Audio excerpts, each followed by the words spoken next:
Okay. Hi. Hello. Hello. My name's Alison Rowley, and it's a great pleasure to be here this evening as the representative of the Centre for Cultural Analysis, Theory and History, based at the University of Leeds, who are the sponsors of this series of lectures. And it's wonderful to be able to introduce the third and final lecture by Mark Cosins on the theme of Odysseus and homecoming. Mark obviously needs no introduction to you, so that's all right. I'd also, can I just do a little bit of promotion? Centre Cap is holding its first Congress in June 2002, and I have copies of the call for papers and information. I'll leave some of these here with Mark, but you can get them from me at the end if you're interested. The theme is Translating Class, Altering Hospitality. Okay, thank you.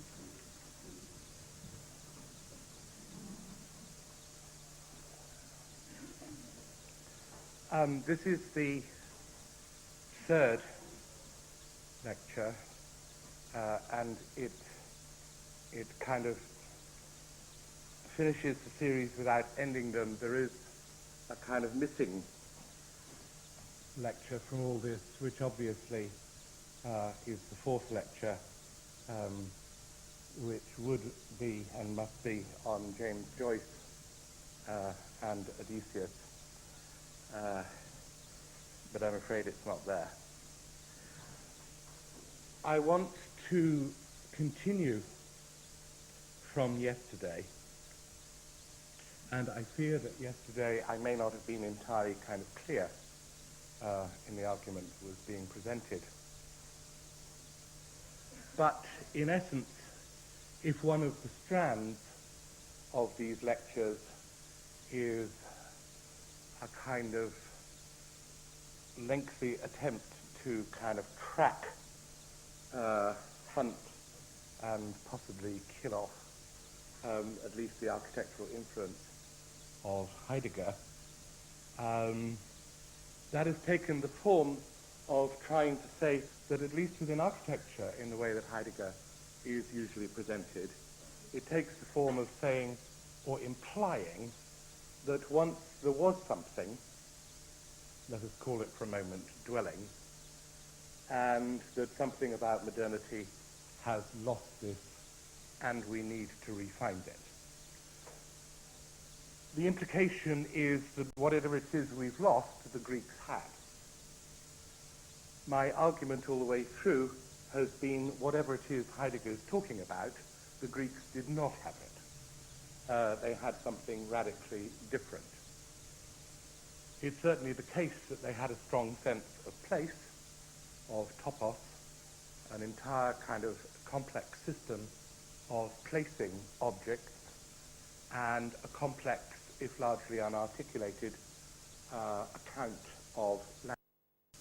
What they did not have, and this was in a way the point of the argument yesterday, was the idea that Heidegger has of kind of location and kind of settlement. What I wanted to make the point yesterday was actually what Heidegger means by location is something not that is wonderful and ought to be recovered, but which in some sense is a complex modern invention. And I tried to elucidate what that modern location is without either feeling compelled to approve of it or condemn it, by kind of tracing through the relation of the casa malaparte both as an architectural object and an object in the landscape. I tried to do that by showing the kind of reversal of the issue of the visibility of the subject, linking that to the kind of visual tricks which once were differently played by Athena to make Odysseus unrecognizable, and the current sense of glamour, for that is the term for what Athena translates as kind of having used, not to conceal someone, but to reveal and distinguish someone. I did all this by pursuing it through the issue of Jean-Luc Godard's Le Mépris. I wanted to turn, in a sense, to the other side of the equation today, the question of the house-home as it represents itself in Le Mépris. But first I want to say something about what I consider the status of the film to be. After many times seeing the film, I've increasingly come to think that unlike much critical literature on the film really should be taken as a really rather literal and extremely close reading of what we might call the problem of Odysseus. I don't think, as many kind of critics represent the film, I don't think it, as it were, a kind of arbitrarily chosen theme. I think there is an almost point-by-point meditation on the relation of the difference between Odysseus and what we might call, at least as candidates, the modern Odysseus, played by Michel Piccoli, and the modern Penelope, embodied by Brigitte Bardot. In that sense, the film takes place in a part of kind of Godard's career in which he both was extremely attentive to the politics of what came to be regarded as the personal, and yet, as it were, there was still a kind of profound complexity involved in that analysis. I think the sort of histories of France, which have started to appear, frequently get it wrong, as if in some sense the radicalism of French culture was best demonstrated by '68, which unleashed a whole series of forms of production and thought. It seems to me most of that production and thought happened before 1968, and in some ways was actually liquidated by 1968, so that's another argument. In many ways, the film is a grave and a somber meditation on the degradation of contemporary marriage and the relationship of the marriage to what I'm calling the house home. The house home exercises a kind of central narrative aspect and also is an important site within the film.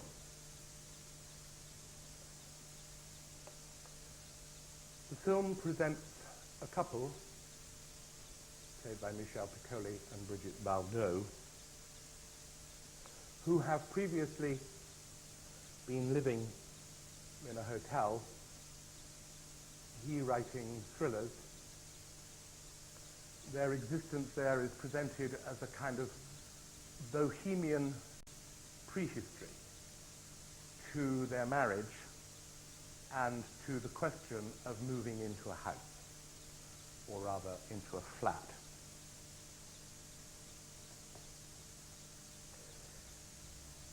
The assumption is allowed both to be represented, but is not necessarily shared by Godard, that the wife wants a house home, or in this case, flat, and that he is prepared, in some sense, to pay for that,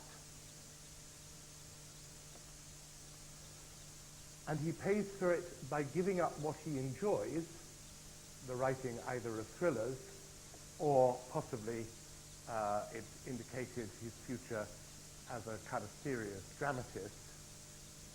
He's prepared to pay for it by, in some sense, selling out, not just kind of selling, but selling out, and writing for the movies because of the money it will bring in. I'll kind of return to this when we look more closely at the differences between the narrative of Godard's film and the Alberto Moravia novel which it's based on. As I say, the suggestion is put forward that this relation around the house home flat is really that it will be paid for in order to indulge her wish for a kind of stable house home, although the sacrifice is his, in some sense, kind of selling out. Already in the narrative, there is then a complete diversion from Homer. In a sense, there is the idea that to enter the contract of buying a flat, it requires that you have an income, a job, something that pays, though perhaps doesn't pay for what you want to do, and that therefore you, usually male, but narratives exist now when that's not true, pay for it by sacrificing a kind of private sense of destiny. Destiny stops being something that you struggle. As we've said before, it was never the case in Homer that destiny is predestined. Destiny is something that has to be fought for and sustained in order to come about, so that the story may be told in which it can be re-represented as destiny. Now, within a kind of bourgeois existence, destiny becomes that which you might have done had you not had to enter what those who belong in it call the real world. Right? It becomes, in a sense, then, your destiny, instead of a kind of manifest and open struggle, becomes already something that has been forcibly abandoned and lost. You can already tell from the kind of tenor of my kind of presentation of the narrative that what's odd about this is that it completely transforms the relationships between destiny and home. If, for Odysseus, the purpose was to get home in order to fulfill your destiny so that the story may be told of it, here, as it were, destiny becomes a secret disappointment, a permanent marker of what you might have done had you not had to X, Y, and Z. Right? As it were, there is a public form of existence, but it's a public form of existence which is drained of destiny. Destiny has now to retreat, in a sense, at least from the point of view of public life, destiny has to retreat to the private arena of disappointment and fantasy. Only within fantasy can one compensate with the omnipotence of actually allowing oneself to think what I would have done had I not. This is something which Godard is kind of extremely kind of attentive to as providing a kind of one aspect of the idea of betrayal, something which generates le mépris, of contempt. We'll come to the other side from the woman's point of view later on.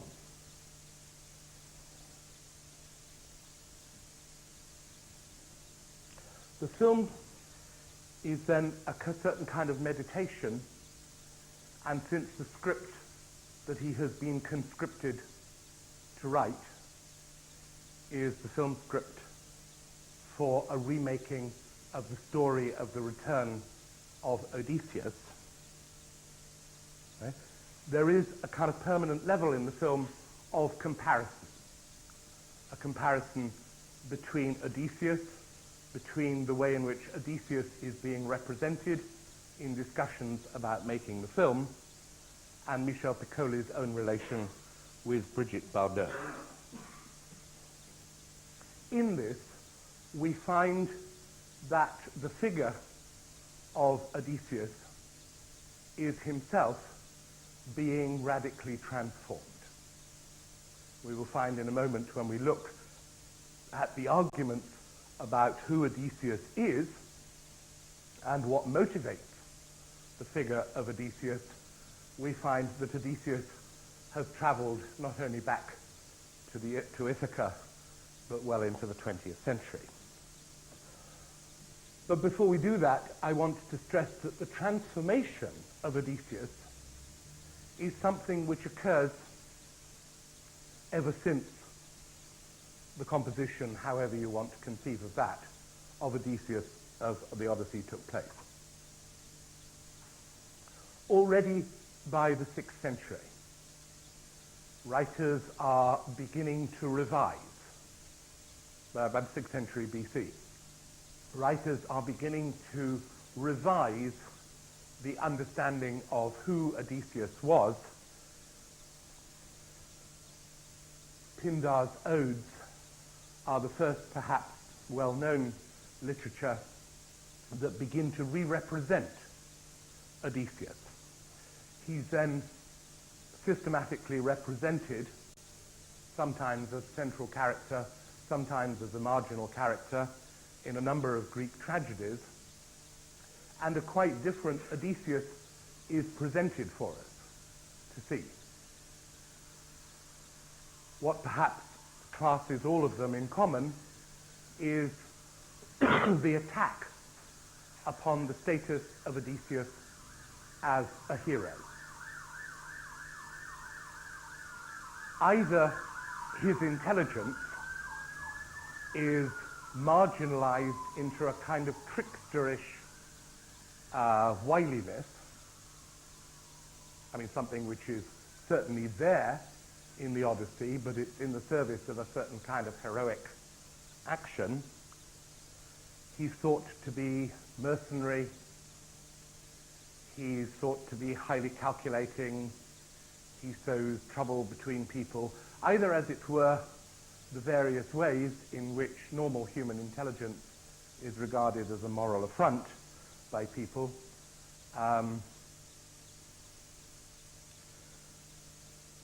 And that, of course, is accentuated in Rome.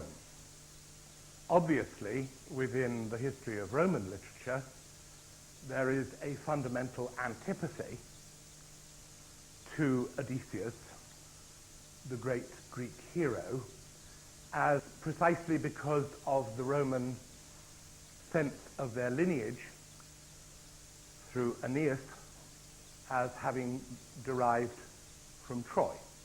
Insofar as Rome regarded itself as the second Troy, Odysseus becomes the enemy.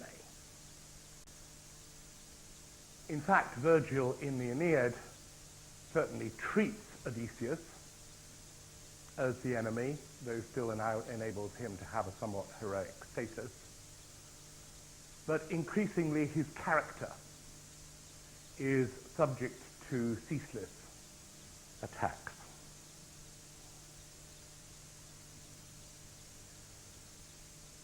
So there's been already, by the end of the Roman Empire, a long history of denigration of Odysseus. But I want to pause for a moment on what I think is a kind of a more significant moment, which is the denigration of Odysseus by what I suppose we must call Christianity.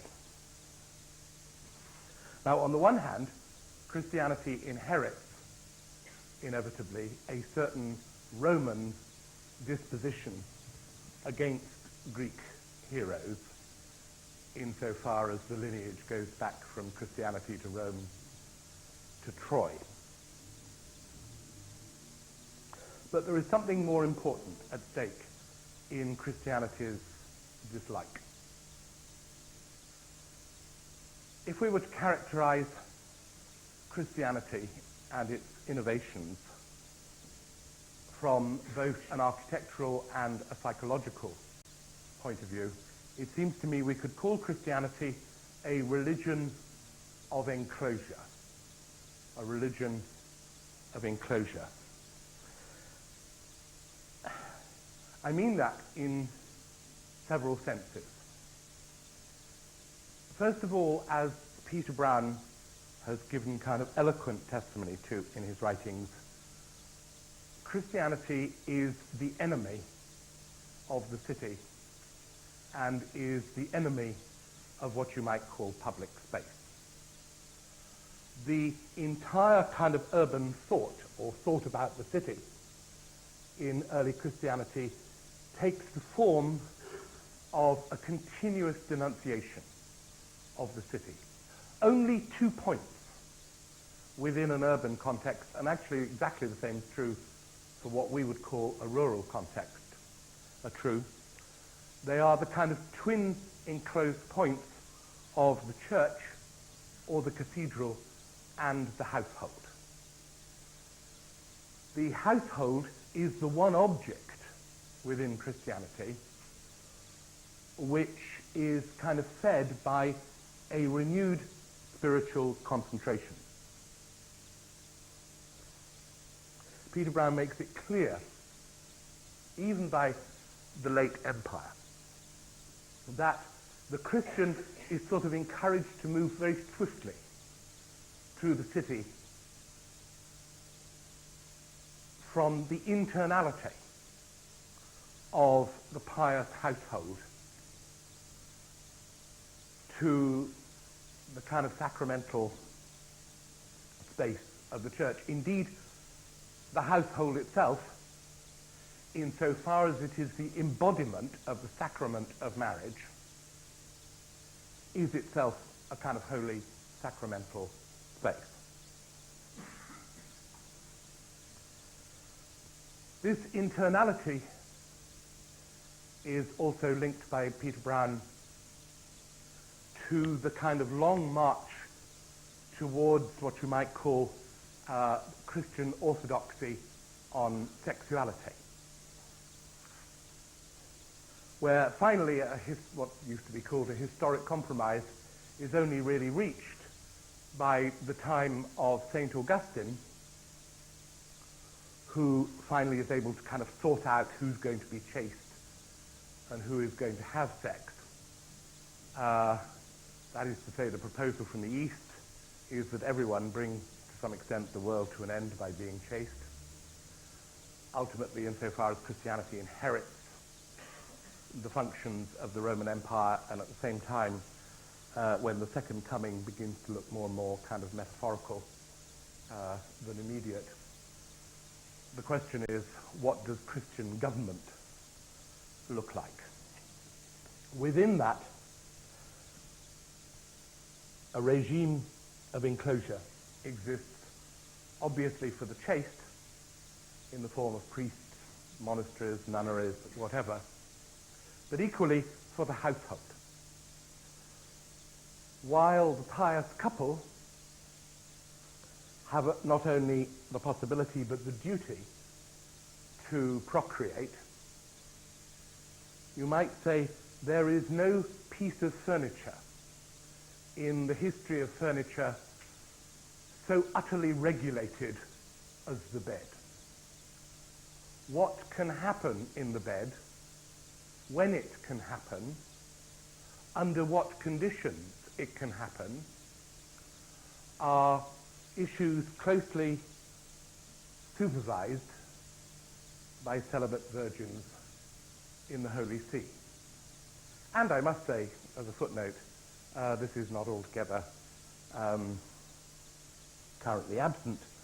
The current Pope, in the new edition of canon law, has actually returned some of the most important regulations concerning sexuality in marriage, including a reversion to doctrines of what constitutes fornication in marriage, so that he's reintroduced two additional circumstances of fornication which normally one had thought that ordinary legal systems had suppressed. One being it is an act of adultery if while having sex with your married partner, you are thinking of somebody else. Furthermore, it's been reinstituted in canon law, and this was a crucial medieval one. It is an act of adultery if, while you're having sex with your married partner, you are indeed thinking of only them, but you're thinking of them as a lover. This itself, as it were, it's as it were having sexual fantasies about your wife or husband can, under certain conditions, constitute a form of adultery. I say this simply in order to kind of just give you a kind of flavor of the detail with which this piece of furniture has been kind of regulated. And actually, it's not accidental that in the movie, in Le Mépris, it is precisely this piece of furniture that becomes the obstacle kind of in the marriage. At a certain point, Brigitte Bardot says, I think I'm going to sleep in the sitting room. To which he says, what have I done wrong? She says, nothing, it's just you snore. He says, but what have I actually done wrong? She says, nothing, it's just I like the window open and you don't like the window open. There is here, in these kind of exchanges in the movie, a condensed and in somewhat kind of very somber kind of reflection on the inability to be able to think, or certainly the inability to think jointly about space. In a moment I'm going to show some clips, well, at least one clip, of the flat which he buys, which they move into. But before I do so, I want to kind of just offer a brief hypothesis about the nature of the flat. It's a completely anonymous, from the exterior, by no means bad example of an apartment block. What is extremely interesting, both about the way in which Godard represents the flat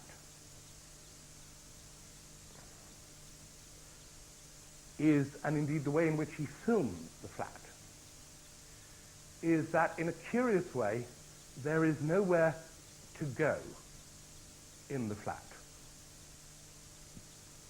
Let me try and kind of just think about that itself.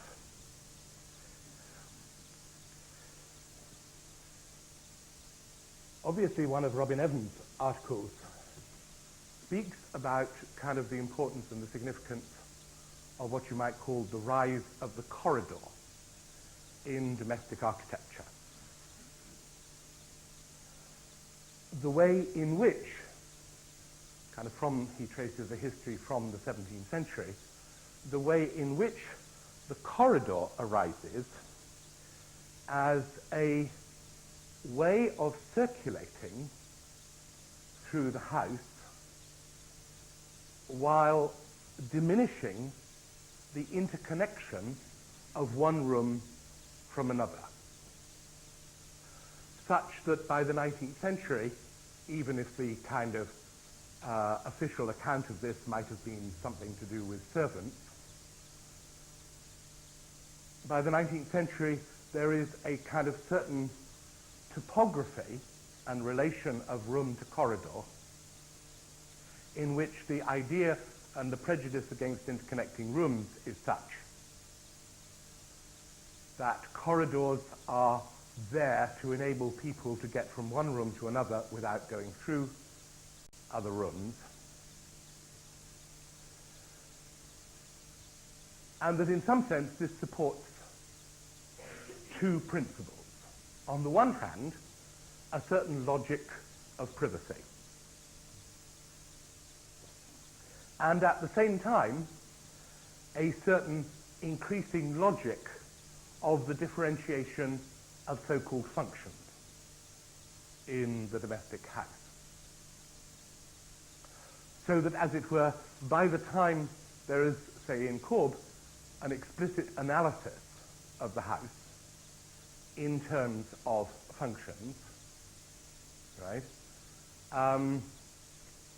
The idea is that the analysis of domestic space can be given in a formal distribution of functions which acquire their own spatialities, whatever. Now, it seems to me there are a number of points which have been used in the last 20 years to produce a sort of critique of this position, not least that of Michel Foucault, for whom, as it were, since the distribution of spaces could in no sense in any way in a domestic context lead to the elaboration, a rigorous elaboration of function, because, as it were, domestic space is not a possible arena of the differentiations of the functions, then a kind of pseudo-functionalism from the 19th century onwards essentially operates in order to police families, to kind of organize,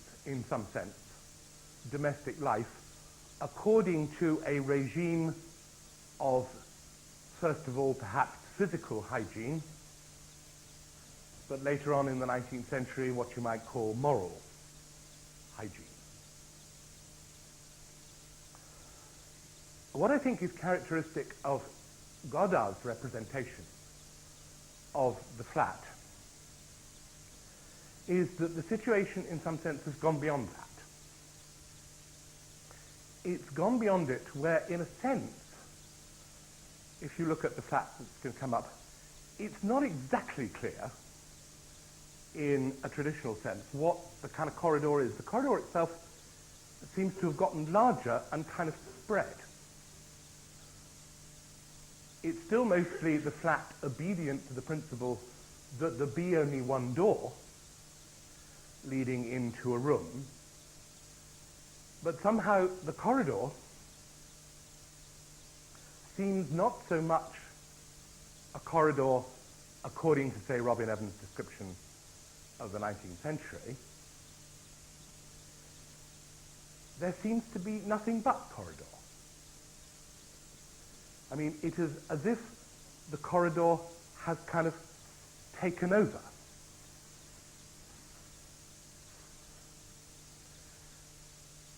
Moreover, if you watch how people use the flat in the movie, it's clearly the case that any notion of function has actually broken down. And it's broken down not because the characters don't know there's a difference between sleeping, eating, and sitting, but there is no institution and no ritual to support the idea that you would do one thing in one place rather than another.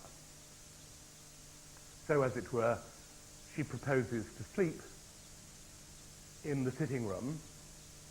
It's very noticeable in the movie, and I think it was one of the first to represent this, the way in which, with a couple, the lavatory has become an armchair. She sits there, she smokes on it.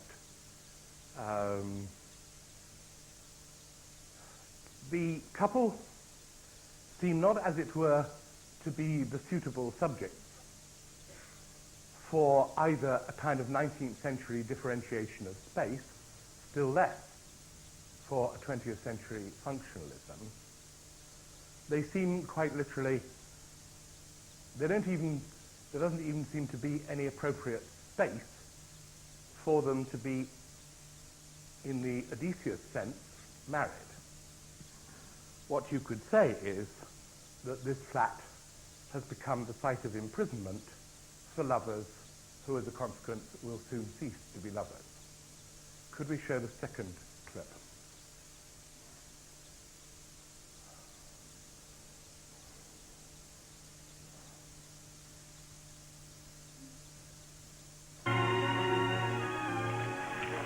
Bravo, Regina. On frappe le film de Nicolas Ray derrière le miroir. C'est toi qui as la clé. Tu téléphonais chez ta mère à midi, tu n'étais pas là? Où est-ce que vous avez déjeuné? On a déjeuné ici. Je savais pas envie de sortir.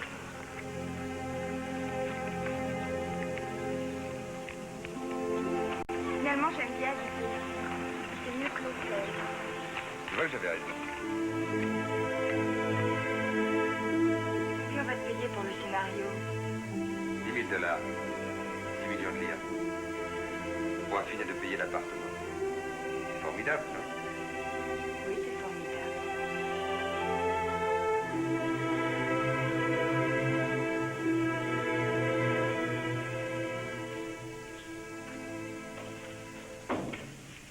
Quand est-ce que tu téléphoneras à ton copain pour les rideaux?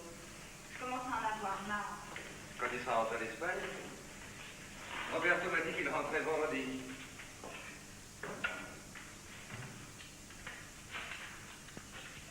Du velours rouge. Je veux ça ou rien du tout.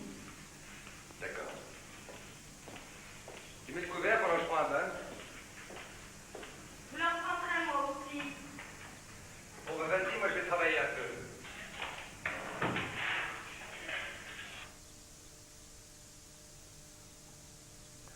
Okay, well, I think kind of space of time means that I was going to show more clips about the interior, but I hope that's kind of sufficient to kind of make the point that I was trying to. The house home is both kind of central and in some sense an impossible object. Now we come to the question of the fundamental betrayal, which is dealt with in the film, the betrayal which leads to the question of the contempt, of Bardot's contempt for Michel Piccoli. And again, I want to approach this question by talking about transformations of the question of Ulysses.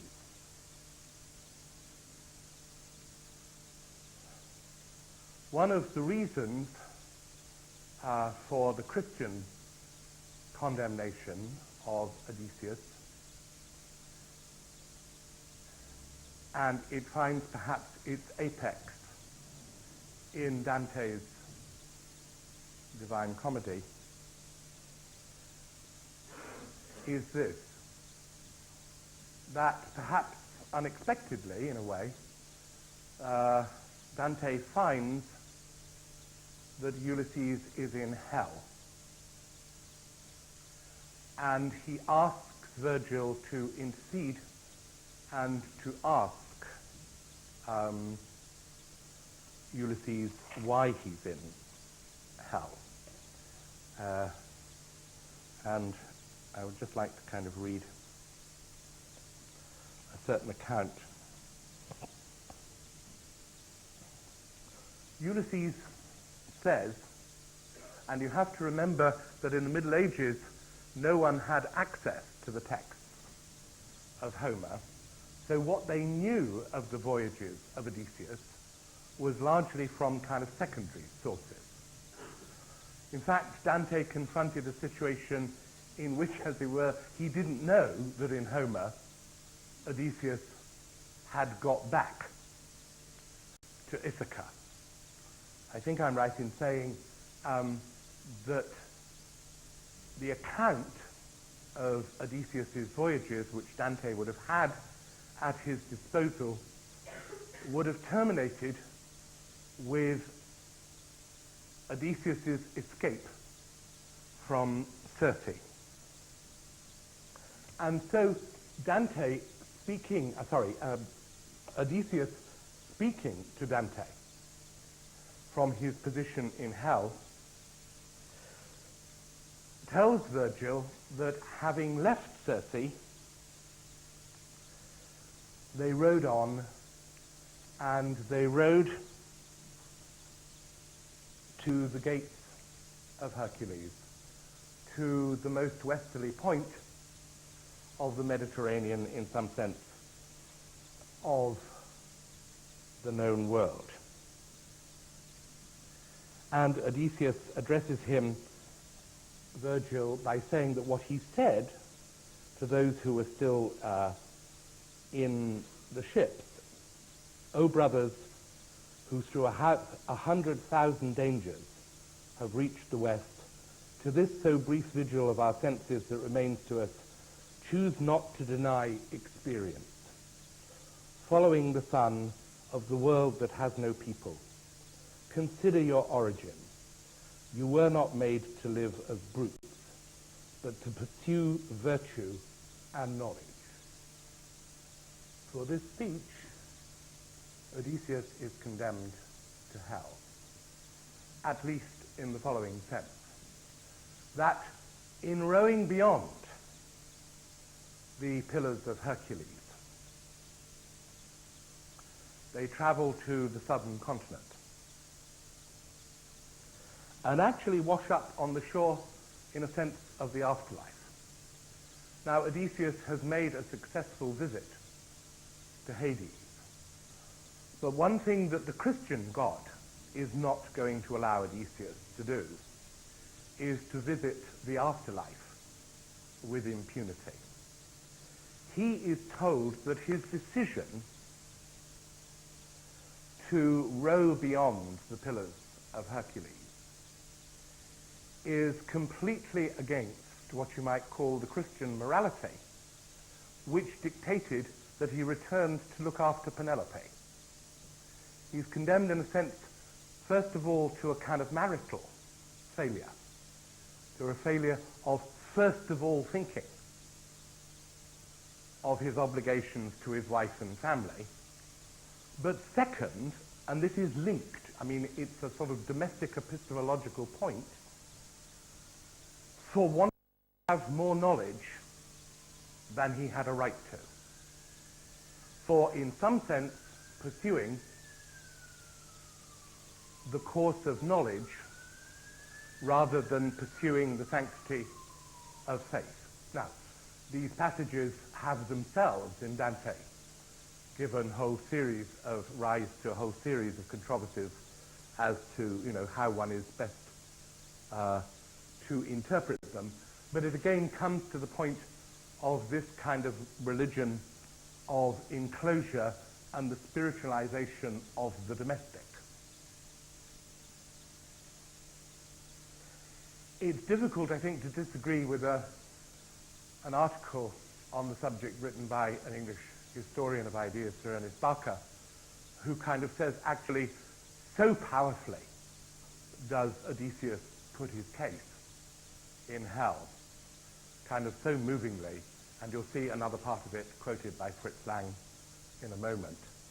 So beautifully does he put the case that it seems almost impossible to withhold the feeling that Dante himself had extremely mixed feelings about the case. Indeed, Sir Ernest Barker actually interprets it as being, in a sense, a sort of cusp moment between the claims of medieval faith and some idea of a forthcoming period of discovery.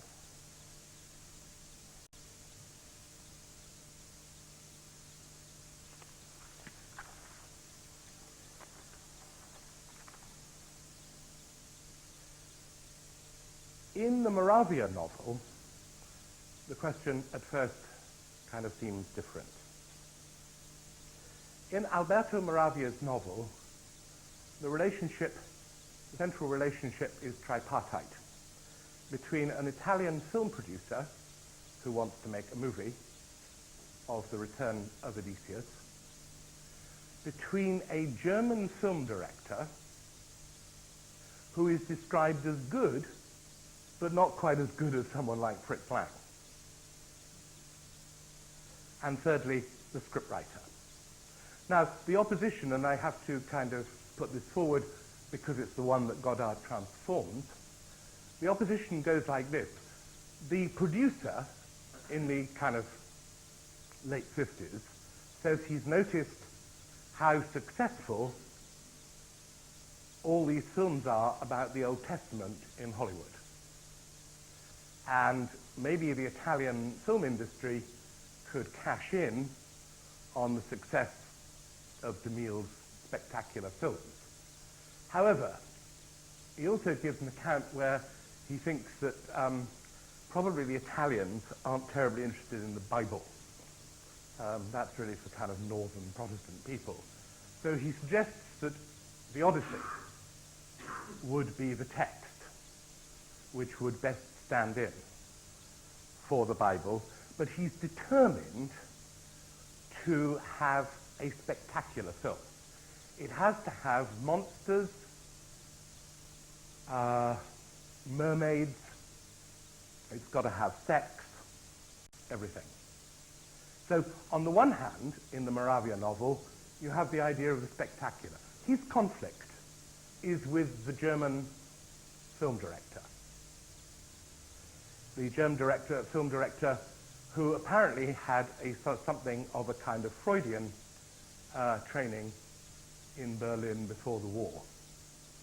Now, the film director is completely opposed to the idea of making a spectacular film and says he wants to make a psychological drama. And the essence of the drama, and he explains it to Molteni, the scriptwriter who's brought in, the essence of it kind of goes like this. The question you have to ask yourself, he says, is why did it take Odysseus so long to come back? To which he gives the Freudian answer, or the apparent Freudian answer, because obviously he didn't want to come back. And the interpretation goes something like this. The problem for Odysseus was that Penelope had always despised him, or not always, but from before the Trojan War. Right? There are several aspects to this interpretation. The first is that the suitors, those who appear at the household of Odysseus in the Homeric poem while Odysseus is away, hoping that Odysseus is dead and that one of them will be able to marry Penelope, the argument goes that these suitors were already there before the Trojan War. Right? They predate the Trojan War, and that the problem with Odysseus is that he wouldn't get rid of them. Indeed, as it were, one could retrospectively imagine that Odysseus really didn't want to do much. He wouldn't get rid of the suitors, and there's lots of evidence outside Homer, indeed including within the Iliad, that actually Odysseus himself didn't want to go to the Trojan War. You may recall the story where he pretends to be mad while ploughing in order that those who've come from Menelaus, from Priam, to collect him to go, he pretends to be kind of insane. There is a remark by James Joyce where James Joyce actually identifies himself with Odysseus in that he says, well, just like Odysseus, I'm a draft dodger, and not the normal kind of appellation for Odysseus. The problem then that this film director proposes is that Penelope has always held Odysseus in a certain contempt.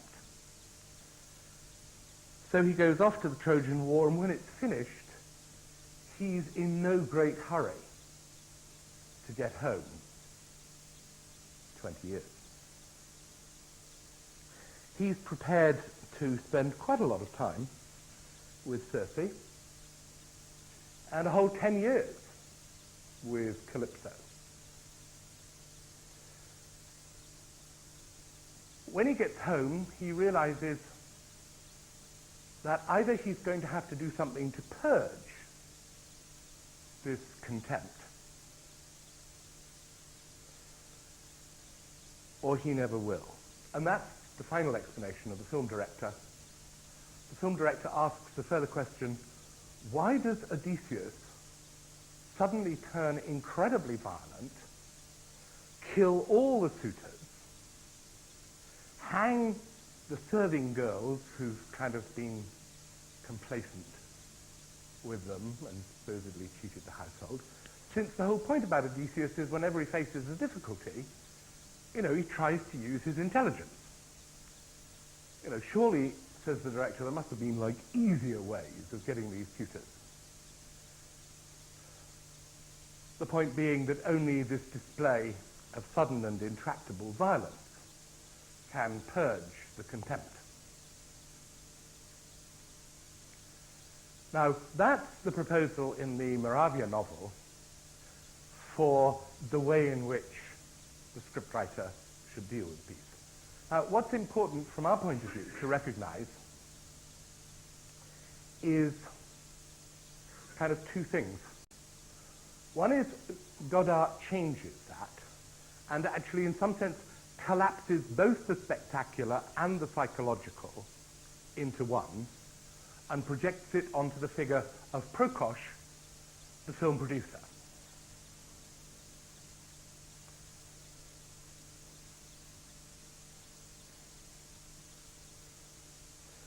This leaves a number of kind of interesting questions. First of all, what does Fritz Lang then represent as the director of the film? We'll come back to that in a moment. But the question is, how does the question of betrayal contempt link to the relationship between Michel Piccoli and Brigitte Bardot? Now what I want to do is to show you the clip, and I think it's one of the most remarkable scenes in film, in which the betrayal occurs, although in some sense if you saw it for the first time, you would hardly notice that it did. It concerns the scene when Michel Piccoli has gone to see for the first time Prokosch, the film producer. He's to meet his wife there afterwards, and the scene involves, as it were, his introducing his wife to the big film producer Prokosch. So could we have the first clip?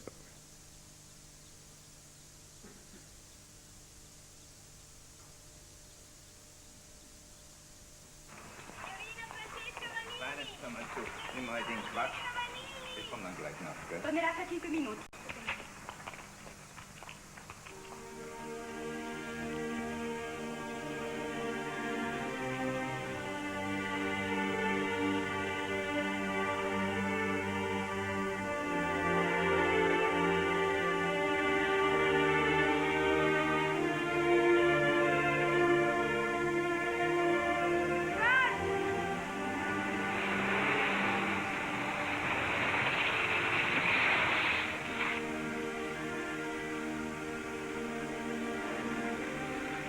Monsieur Prokosch, Camille, ma femme.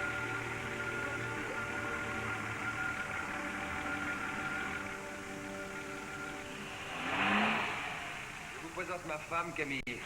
Enchanté, madame. Fritz Lang. Vérité. Bonjour, monsieur. C'est lui qui a fait le western avec Marlène Dietrich qu'on a vu vendredi soir. Ah oui, c'est formidable. Moi, j'aime mieux M. Le maudit? Oui. On l'a vu l'autre jour à la télévision. Moi, j'ai beaucoup aimé. Merci bien. C'est bien demandé. Mais dans Rancho Motorizio, quand Mel Ferrer appuie sur la bascule, c'est merveilleux. Merci. Quand je terminerai. Let's have a drink at my home. Yes or no? Monsieur Prokosch vous invite lui à prendre un verre. Oui ou non? Je ne sais pas. He doesn't know. You know perfectly well. Il dit que vous le savez très bien. Oui? Paul! Oui, je prendrais bien un verre de quelque chose. Paul would like to have a drink. Include me out. As Paul, when a real producer of Hollywood once said. Au revoir. Au revoir. Un coup de téléphone. Madame? Entendu.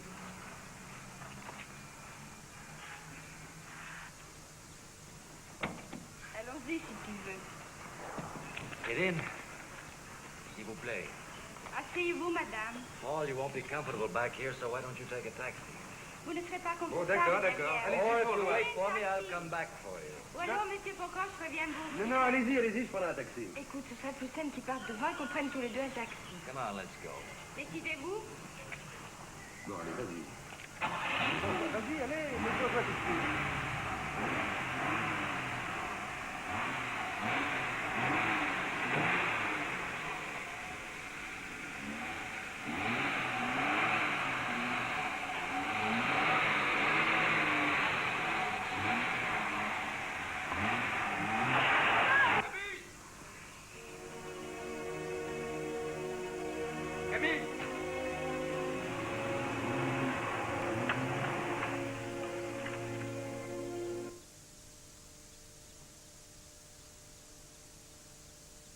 I mean, I think that apart from anything else, the kind of economy of the scene leaves one kind of breathless with admiration because of the nature of the kind of transaction that has occurred. We have, as it were, the idea of Penelope's infidelity, which is supposed to be, at least in part, shaping the plot. Of course, what is really at stake is the projection of the Michel Piccoli's character's infidelity. But Michel Piccoli's infidelity takes place not with a woman, but with a man. If there are, as it were, two things, you could say, which are absent for the Greeks, I mean, I don't mean absent, I mean just not there, I think I would say, on the one hand, what you might call institutions, in a recognizable sense, and secondly, what we kind of tend to refer to as psychology. I don't mean, of course, that Odysseus doesn't think and doesn't have passions, and I don't mean that he isn't gripped into a system of customs, rituals, symbolizations, whatever. But in a sense, he has to deal neither with having a psychology nor relating that psychology to what you might call institutions. This is exactly what the modern Odysseus, insofar as he is Michel Piccoli, has to do. Now, it seems to me what Godard has identified here is a fundamental moment in what you might call the male psychology within institutions. Or another way of putting that psychoanalytically would be to talk about what one might call the repressed homosexuality of heterosexual men. I mean, what I'm saying on the one hand doesn't apply to women, nor would it apply to male homosexuals, insofar as their homosexuality is not repressed.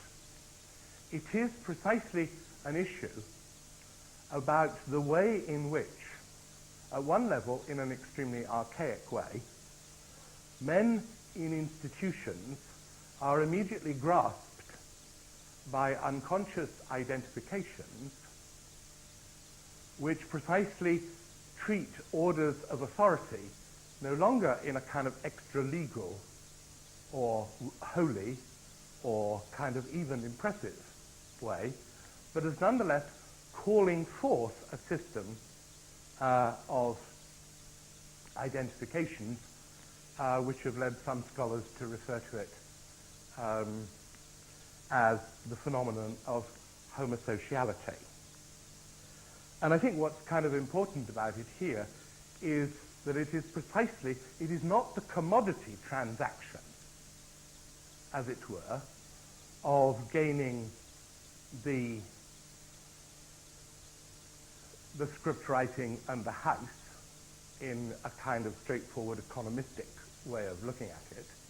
It is the entrance into a set of symbolizations within institutional power, which in some sense the man has little knowledge of. You can tell in the movie he's obscurely aware that he has done something. He's not at all clear what it has done. And of course the effect on Penelope stroke Bridget Bardot is not only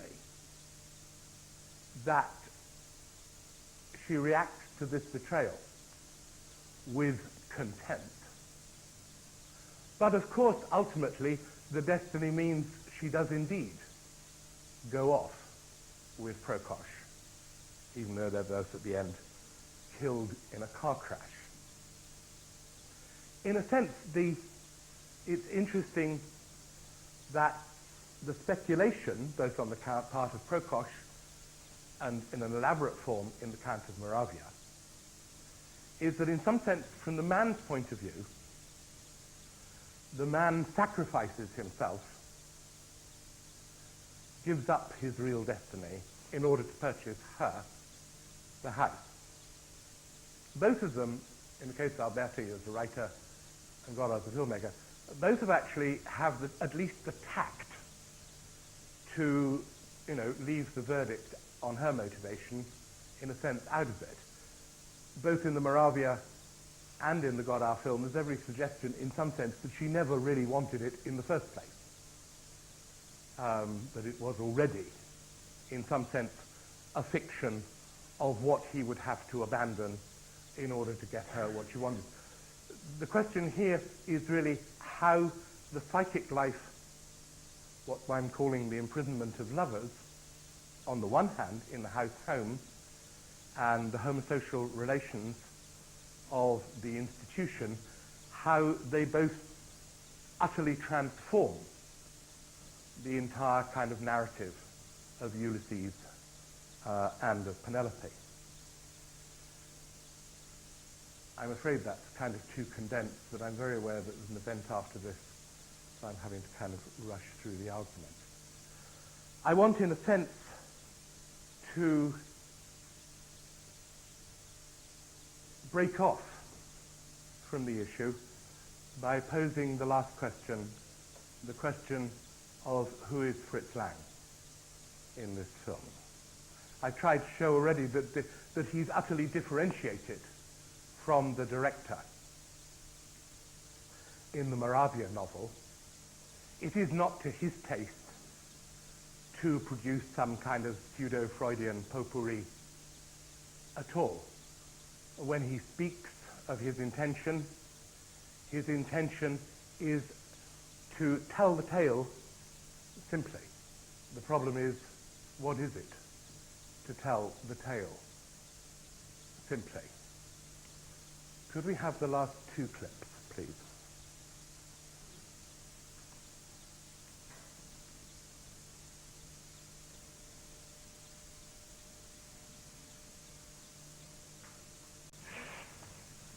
Qui est celle-là? C'est Penelopes. I have a theory about the Odyssey. I think Penelope has been unfaithful. Monsieur Prokosch a une théorie sur l'Odyssée. Il pense que la femme d'Ulysse était infidèle. O meine Brüder, wenn ihr nach 100.000 Gefahren die Grenzen des Okzidents habt erreicht, zögert nicht, den Weg der Sonne folgend, die unbewohnten Welten zu ergründen. Ô mes frères, qui à travers 100 000 dangers êtes venus aux confins d'Occident, ne vous refusez pas à faire connaissance en suivant le soleil du monde inhabité. Apprenez que de votre origine, vous n'avez pas été fait pour être, mais pour connaître la science et la vertu. Prego, signora. Vous connaissez ça? Oui, oui, c'est très célèbre. C'est de Dante. Oui. Déjà la nuit contemplait les étoiles.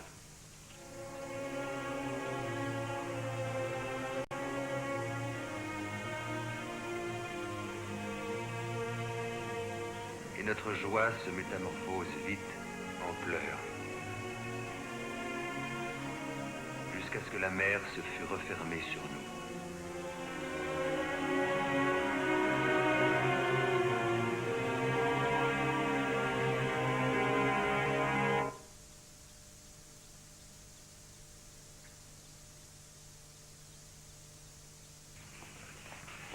vergessen. Furchtlos bleibt aber, so er muss, der Mann, einsam vor Gott. Es schützt die Einfalt ihn und keiner Waffen braucht's und keiner Listen, solange bis Gottes Fehl hilft. Mais l'homme, quand il le faut, peut demeurer sans peur seul devant Dieu. Sa candeur le protège, et il n'a besoin ni d'armes, ni de ruse, jusqu'à l'heure où l'absence de Dieu vient à son aide. Très bien. C'est de Hölderlin, n'est-ce pas, Mr. Lang? Oui, la vocation du poète. Le dernier vers est très obscur. Hölderlin avait écrit d'abord, solange der Gott nicht da ist. Tant que Dieu ne fait pas défaut. Et ensuite, solange der Gott uns nahe ist. Tant que Dieu nous demeure proche. Oui, vous voyez la rédaction des derniers vers contredit les deux autres. Ce n'est plus la présence de Dieu, c'est l'absence de Dieu qui rassure l'homme. C'est très étrange, mais vrai.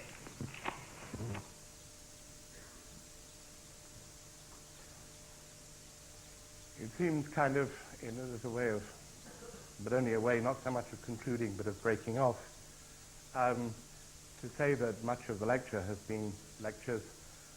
been to try to kind of track down and criticize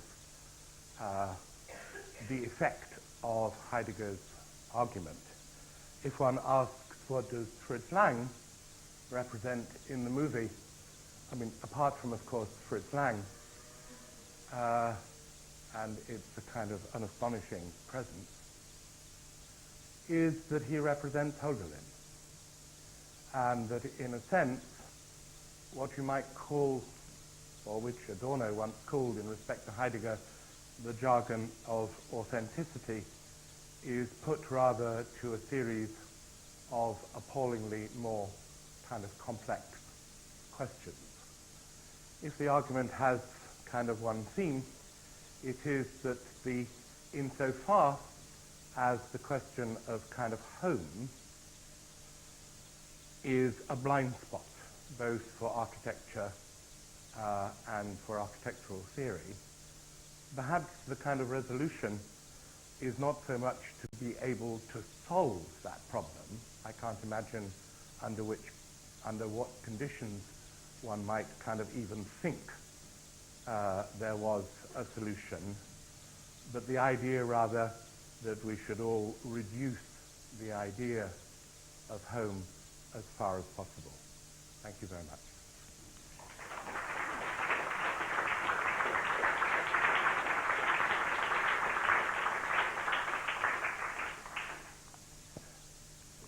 What time is it now? I'm afraid we have to there's another film showing in a moment. So while everyone's welcome to attend that, I think we have to abandon the room.